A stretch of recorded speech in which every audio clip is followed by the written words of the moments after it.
Ooh, a part exchange vacuum. I got 3 vacuums in part exchange for the mashed up DC33, you could call it. So apparently this one's blown up. I haven't done anything to the Dyson yet apart from take the filter latch out. And I've started fixing the vac, because I did actually try and film a few videos of it, but basically all I've done was I tightened up a screw so it would stand up. And I've got the hose and filter washed, they're drying. Basically the brush roll doesn't work, motor works.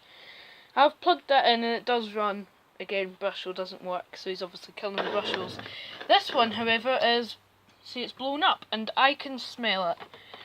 It definitely smells, I mean that's not too bad, but I can smell fire off it. And then there's bits of molten carbon brush in there. I should put the flash on actually.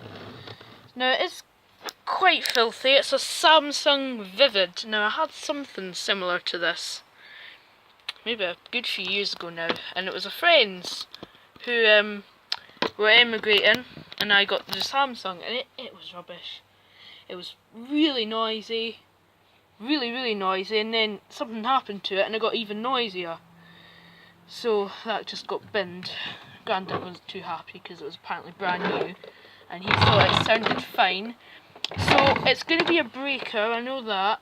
It's got a, what looks like an OK cable. A nice, the plug, there's a date wheel on the plug which you'll probably not get to see. But it says 2012, so it's not actually that old. In my book, 2012 isn't very old. Not very long ago. Well, actually 5 years ago, 2012 Dyson guarantees are starting to go, so that's an OK cable, we'll have that. Mainly in this video I want to get the hose and filter in the washing machine. No, they're not going in the washing machine. They're just getting manually hand washed actually, because I don't use the washing machine. So Mila, my mum would not let me do that. Right, it says to unlock the hose you twist it. Right, I'm twisting and, oh right, here we are. So I've got a filthy hose that's also a bit hiding a bit of fluff. There's more in there. So yeah, I'll probably hook that up to good old Henry before I wash it. And let's just sweep that away for now. Let's have a look at the filter. Yeah, this is one thing that's a bit rubbish on it. This catch. I remember the one I had was a bit rubbish. But if you see here, I wish I could angle my tripod a bit better. There we go. That we get the filter, and that's the state of it. That'll wash up okay. We'll vacuum that off first, obviously. And this one is sort of falling to bits and is also absolutely filthy. Oh my goodness, that is bad. Oh dear. Let's just show you, maybe you'll see better out here. Oh, that was a big mistake. Let's shut the door. Oh, it stinks. Right, okay, so that'll go in the... I'm not actually sure if it's worth washing, because look, it's... Wash it anyway. Might be okay, useful someday. Right, the dust is sort of settling. Oh, I'll just open the door. The cycle, I don't know if I'm going to keep anything from it. It does open up. You can tell it's absolutely filthy on the bottom because the air comes out the bottom like a DC 50. No, a DC 40. No, I don't know. Oh, okay, so that's just top twists off. I don't ever remember taking mine apart. And inside we have a very nice hairball. Oh, that's just made itself a nice shape. We'll leave that there for now. Obviously I'm not going to bin any of this just yet. If any of you need a part that looks okay on this, like if you want a, I don't know, if you need a hose or whatever, then yeah, I'll sell you one, because I've got one. Nice and clean obviously though, not stinking like it is now. It's fairly empty. I think the lady, it was the lady's son. The Dyson's for the lady's son. So I think she's obviously emptied them, and to a certain extent. Let's just recline it. And we'll flip it over Let's see what's going down under here. I can't really remember what mine was like for carpets. It's quite a while ago now. What I'm just doing is, I should have paused, I'm just adjusting my tripod so that you can see this a bit better. Sorry, I can't actually see what you see because my screen is dusty. There, that's quite good, isn't it? I'll grab a screwdriver right here. We'll have a look. This doesn't spin very well, it's actually quite jammed. I think the belt's knackered on it. But we'll take a look, maybe we'll service the brush roll. Look, it's horrendously soft. I remember the tool, I think I gave the tool away to another collector. The multi-tool on it was like a really bad upholstery tool and then a really stiff brush. I think I used to use the brush quite a lot on it when I used it. Then I just got too scared to use it because it was so noisy. Oh, it was like, there was something rattling. I heard a bit of a rattling noise, but I think some of the screws had vibrated it. It used to vibrate like mad. Like when I switched it on, I could have it on the highest height adjustment setting, and then within 10 seconds the knob got vibrated down to the lowest. In fact, I've seen some of these break before, so maybe that'll be handy.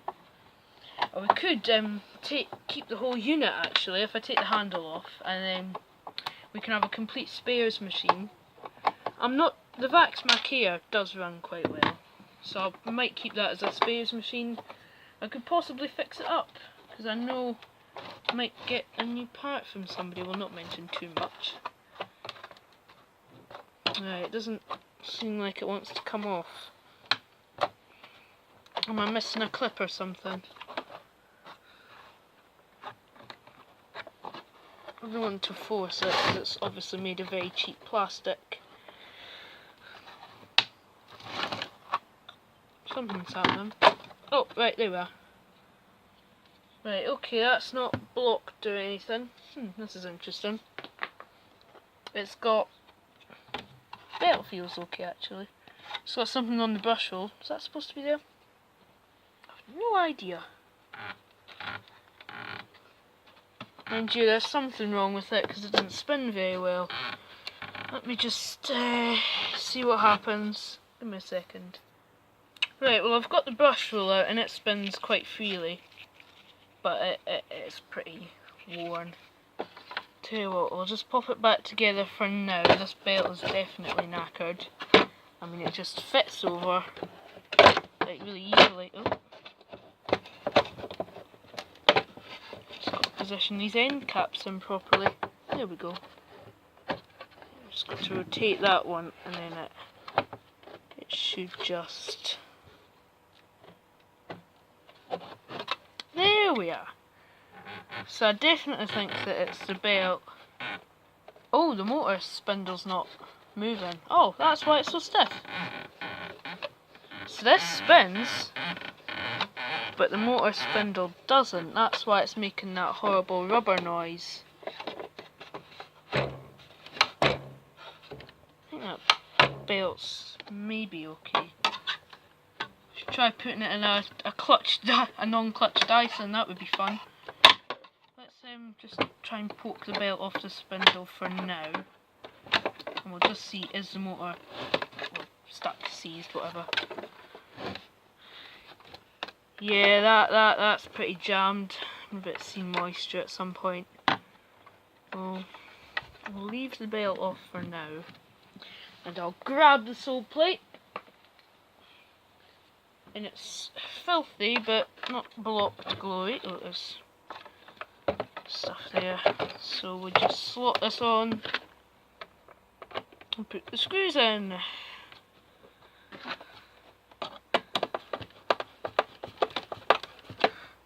So if anybody needs Samsung spares for a Vivid, or maybe if you've got one that looks identical but badged up as something else. I don't remember mine being called a Vivid. I think it just said bigger yet lighter on the front, with a big photo of the thing. It was maroon. It was like a Vedi colour. Or maroon, not a reddy colour. Maroon, that's what it's called. Oh, I think we've lost a screw. Oh no, we've not. I just remembered it's stuck in there. That's where it is. I'll flip that over in a second and get that screw out. But yeah, so that spins nice and freely, so it could possibly be okay. However, there's a few bits damaged and even missing. There's one missing there. They all look like somebody's been inside cutting up strings, but they've gone in and sliced up the brush roll instead. Anyway, we're not plugging this in because of course it's obviously blown, it smells of fire and is seized, so I don't quite fancy plugging it in. Maybe in my own time I'll plug it in and see if anything happens. I mean, if it buzzes, if it's seized, it'll probably make a bit of a buzz as the electricalness tries going through. So I just want to see if the cable and switch are working. Let me pause while I get this screw out. Right, okay, that's the last screw back in. So it's a breaker. I don't really know if there's much worth saving on it, because of course the bits on this kind of thing is a vacuum that's not really readily available parts wise. So I think I might keep the whole thing. I might just bin the handle so it's a bit easier. Here's the handle, by the way. It's got a nice orange bit. I don't remember mine being like that. I think mine didn't have like a grip, it was just sort of black. I don't even think it was that shape. Well, I think we'll bin the knackered post-motor filter. You can't wash these, apparently. I remember my friend, when I got my friend's one, they'd only had it a few months and it was a bit rubbish. They'd had the same one before in black, and it was, you guessed it, rubbish, but then I don't know what happened, they just said it broke and they got another one. Oh yeah, there's carbon dust coming out of that. Maybe Samsung sent them another one, but it was a different colour. But I got the instructions and all the tools. I remember, I think I kept the tools actually. Yeah, I gave the little brush bit away, but I've probably still got the old crevice tool and tube somewhere. I remember it had a grey crevice tool. It doesn't say pets or anything on it, so it's not badged up as anything. It's actually in quite good condition.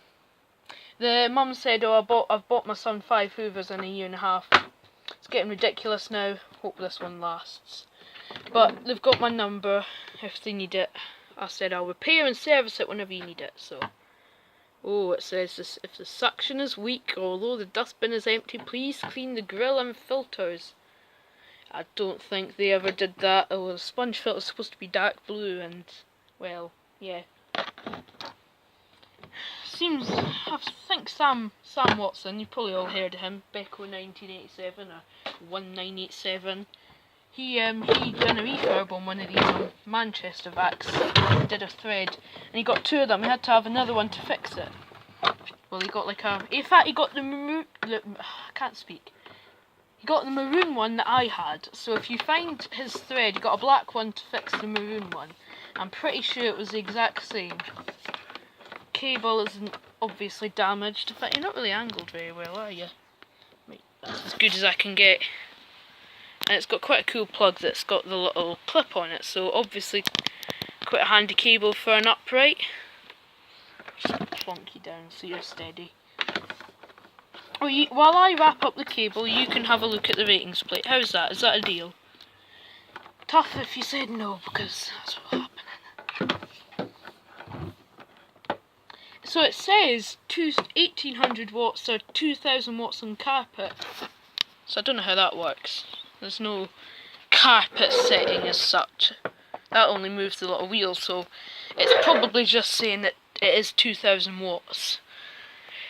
To be honest, I don't blame the poor thing for burning out and probably seizing up. 1, it's just a rice burner, as we collectors say. And 2, it was badly maintained. You probably can't hear me, I'm putting the screwdriver away. I think I've gone and scratched it up on the front because I was moving it around so much. But that is one of the 3 part exchange vacuums. You won't see this again until I'm finished with it now. Basically, it didn't stand up, and then there's a screw there that I tightened up, and now it's fine. You'll see this next. Oh yeah, wait till you see the hose, it's disgusting. So thanks for watching this. I'm going to get the hose and filters in the wash. Won't have time to do it during the week. But yeah, this catch isn't on properly, see? You can't see. This catch is a nightmare to try and get on, and then it just pulls off again. It's not really a catch, it's just a plastic bit that moves up and down randomly. So anyway, I think I'll film the DC-15 while I've got motivation. And then I'll get on with life. Thanks for watching. You're all squint now. Haha. See you later.